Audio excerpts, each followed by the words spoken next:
Well, we didn't plan having him on when the show started, but since the news about Reggie Chaney entering the transfer portal happened during your favorite breaking news show on radio, and this is the guy who broke the news, we'll bring him on. Scotty Bordelon, Democrat Gazette, Whole Hog Sports.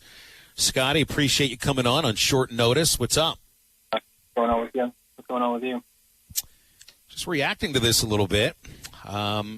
I guess, a lot of people are sending texts in that there's no surprise. This is something that they thought would happen after the addition of Justin Smith.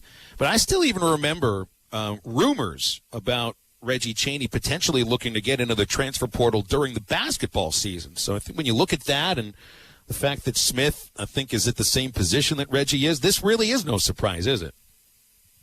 Yeah, it's really not. And, last year, after Reggie's freshman year, I remember there being some rumors. And, after any basketball season, there are always rumors about, just about every guy on the team except for the two stars or the stars that are coming back that, there's rumors that guys are going to be leaving.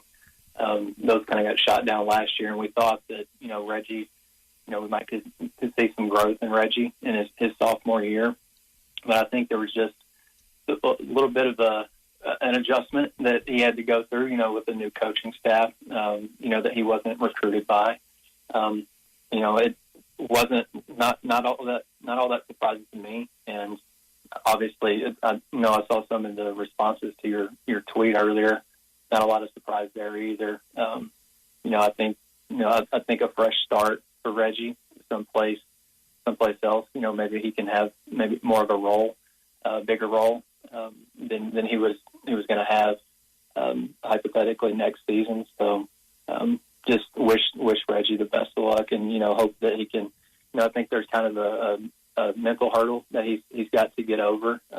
Maybe with some maturity, but maybe a new situation can help him out with that. Well, the writing seemed to be on the wall for the season's last month or so. As Reggie found himself in the lineup, less and less.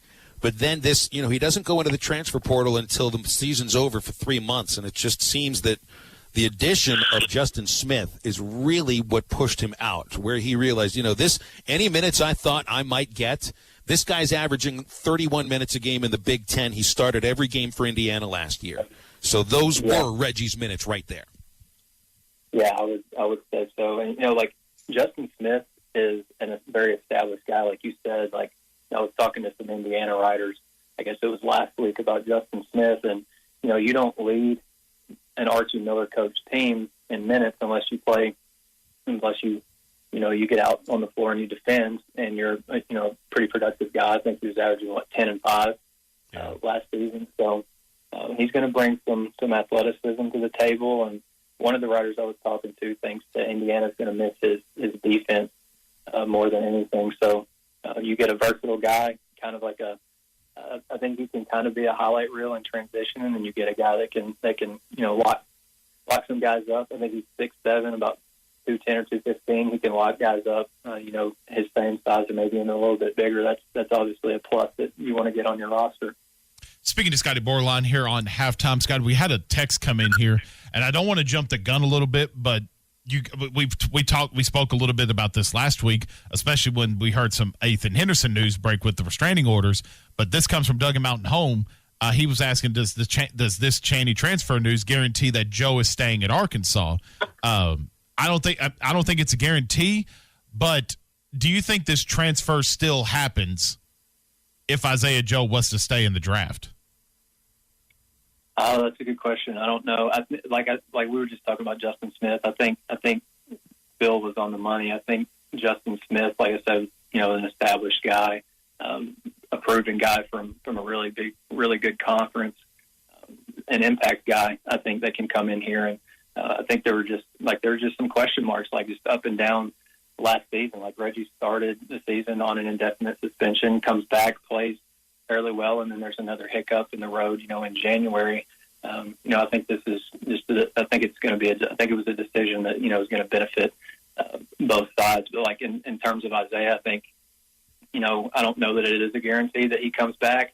But the numbers as of right now with Reggie transferring, I think they're at their scholarship max at 13, so the numbers would line up. Do you possibly see any scenario where Ethan Henderson might transfer? Because last week, like I mentioned a second ago, the rumors circulating with what Hogbeat was reporting too as well, and as well as multiple sources as far as the restraining orders going across. Do you think there could be a scenario where he might transfer, or do you think this will be the last hurdle that we cross as far as on the transfer market going from Arkansas to somewhere else? Yeah, I think there's a possibility that there could be some more roster movement. I really don't feel super comfortable commenting on, what Ethan Henderson's situation is right now until we get some more information. But, it's still June, you know what I mean? So, obviously, there could be some more roster movement, certainly.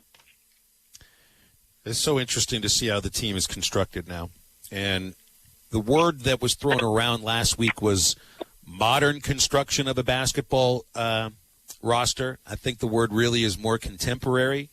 And it's like somebody will say there's more than one way to skin a cat. Well, I always say two things to that. One, why are you skinning cats? Two, you got to know all the ways to do it. You know what I mean? Like, the best way, I think, to construct basketball teams now in an ever-changing sport in college basketball is to use all the avenues that are at your behest. And I don't think Eric Musselman's just going to build this team through the transfer market. I also don't think he's going to just build it through four-star kids from Arkansas. I think he knows how to blend it together. We are seeing this right in front of us. Oh, yeah, absolutely. I was just, when you texted me earlier, I wanted to look at what the roster looks like as of right now. I mean, your guard play is pretty solid right now. Like, say Isaiah Joe comes back, and Desi Sills, Jalen Tate, Moses Moody, KK, JD Note, Devontae Davis, just in your guard, and then you've got a couple of grad transfers, Justin Smith, Vance Jackson, and then you're adding Connor Vanover, Jalen Williams too. It's crazy just to see the talent upgrade in this roster in just a year. Like, I think that's one of the more astounding things to me. I think Muss is. I mean, he's obviously he's got a really good history with hitting the transfer portal, and I think now, they're establishing obviously some pretty good recruiting footprint around the state. And then, obviously in Texas and Oklahoma too, and some other states. So, they're not just a one-trick pony. Just go out and grab some grad transfers or anything like that. They're like you said, they're using all avenues, and I like the makeup of this roster right now a lot. And Muss has to still hire an assistant coach, right? I mean, we're worried about the makeup of the roster. You still got to find somebody to step in where Chris Crutchfield left off. I wonder if that might come down sometime soon. You don't want to have an open position on the staff for too long.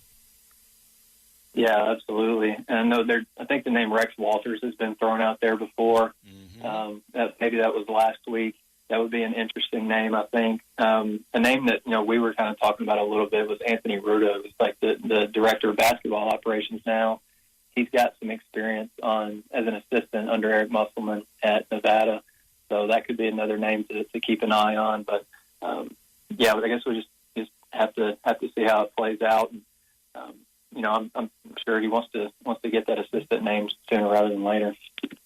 I know you've got a favorite player, or at least that's what Muss likes to joke about with you. And I think it seems to me, KK Robinson might be able to run the point as a freshman. JD Note can run the point. I'd like to see what Desi Sills could do there because I'm like you. I'm a big fan of Desi. Slippery, quick, tough-nosed, really defends well. I'd love to see what he does at the point position. Yeah, me too. And I don't know if you guys follow him on Instagram, but he uploads a lot of his workouts. I guess he's in Jonesboro, or he's been uploading some videos of his workouts in Jonesboro, and that kid is getting after it. Like he's betting on himself, and I think he's pretty determined to not let anybody else outwork him. But yeah, I'd like to see Desi with the ball in his hands a little more. I just hope that next season that he doesn't get off to like the shooting slump that he was in to begin last season. And just build that confidence like right away. don't think it's ever been a lack of confidence with Desi, but anytime you go through a shooting slump, it can affect you a little bit. But yeah, Desi's a guy that I'm hoping to get to talk to pretty soon, and see what he's been up to this summer and see what he feels like he's got to prove in his junior year. Last question: do you find where? You don't have to tell us where the transfer portal, like we all picture, what does it actually look like? I think there is. Isn't there an actual website that the coaches and people have access to as far as the portal is concerned?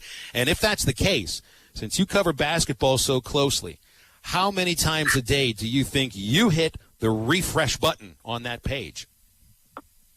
Oh, no, I don't think it's, to my knowledge, it's not publicly accessible. I've learned that Reggie was in the portal just through someone close to the situation. But, I imagine, guys like Muss, a bunch of other coaches around the country, they're probably smashing the refresh on that page quite a bit every day. All right, Scotty, we'll leave it there. Appreciate your time, your sources, your effort, and we'll be reading about this story tomorrow in Whole Hog Sports. Thanks a lot. Yeah, thank you, guys. You got it. He had it first, Scotty Bordelon of the Democrat Gazette. Don't forget to go to hitthatline.com. Still got a few days left to enter our Father's Day giveaway for 2020. Grand prize winner gets 3 nights lodging, deluxe accommodations at Gaston's White River Resort, 2 days trout fishing with a guide for up to 3 people on the White River, plus a $200 gift certificate at Gaston's Restaurant, plus 6 additional winners will get great prizes from places like R-Track in Clarksville, Big Creek Trading Company, Frank Rowe Furniture in Barling, Gelco Outdoors, Meador's True Value, and Make a Wake Boat Sales. You can enter once a day, every day through Friday. The guys in the Morning Rush will pick the winner. It's the Father's Day Giveaway 2020, brought to you by hitthatline.com and Gaston's White River Resort.